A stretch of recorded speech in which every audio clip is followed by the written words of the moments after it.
आज आपण करतोय पायनॅपल मोदक, म्हणूनच आपण पायनॅपल प्रमाणे ग्रीन आणि येलो कलर कॉम्बिनेशन करून करणार आहोत आजची ही रेसिपी पायनॅपल मोदक। चला तर मग सुरुवात करूया आजच्या रेसिपीला। लो मीडियम फ्लेम वरती आपण पॅन गरम करत ठेवला आहे आणि आता आपण त्यामध्ये घेतोय half cup desiccated coconut. Desiccated coconut तुम्ही किराणाच्या दुकानात जाल तेव्हा तुम्हाला तिकडे नक्कीच मिळेल।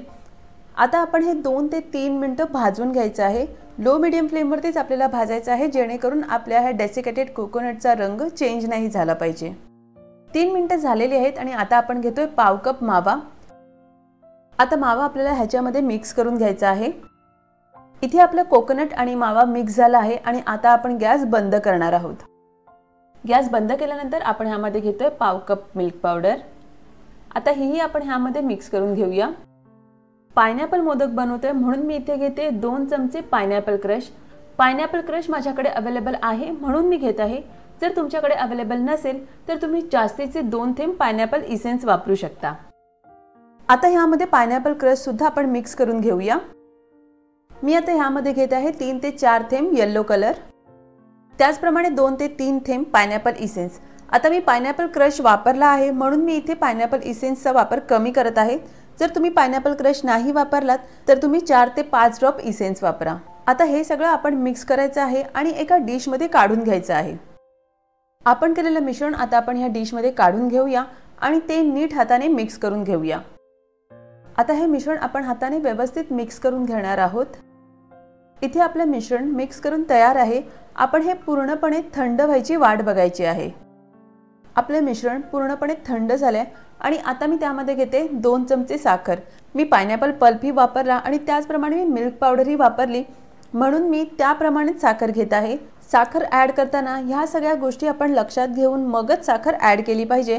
तुम्हीही तुमच्या आवडीप्रमाणे साखर कमी किंवा जास्त घेऊ शकता। आता आपण मोदक बनवणार आहोत, पण त्याआधी आपण ह्यातलं काही मिश्रण बाजूला घेणार आहोत आणि त्यामध्ये आपल्याला घ्यायचं आहे ग्रीन कलर। आपण ह्यामध्ये आता 4 ते 5 थेंब ग्रीन कलरची घेणार आहोत आणि ते आपण मिक्स करून घेऊया।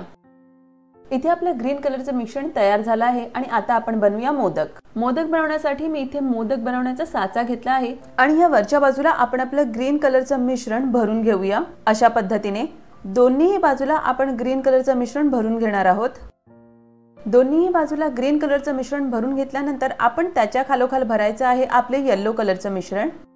दोन्ही बाजूला येलो कलरचं मिश्रण भरल्यानंतर साचा बंद करायचा आहे आणि मग ह्यामध्ये आपण येलो कलरचं मिश्रण भरून हा साचा पूर्णपणे फिल करायचा आहे।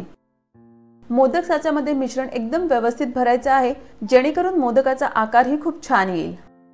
साच्यामध्ये मिश्रण नीट भरल्यानंतर हे बाजूला आलेलं मिश्रण आपण काढून घेऊया आणि आता साचा खोलून बघूया की आपला मोदक कसा दिसतोय ते।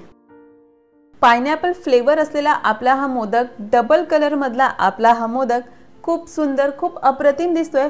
पायनॅपल प्रमाणेच ग्रीन आणि येलो कलरचं कॉम्बिनेशन करून आपण हा मोदक तयार केलाय। आता अशाच प्रमाणे मी बाकीचे मोदकही तयार करून घेते। तुम्हाला ही नवीन पायनॅपल मोदक रेसिपी कशी वाटली हे कमेंट करून सांगायला विसरू नका। आपण पुन्हा भेटूया अशाच एका नवीन गौरी गणपती विशेष रेसिपीसह। तोपर्यंत गणपती बाप्पा मोरया।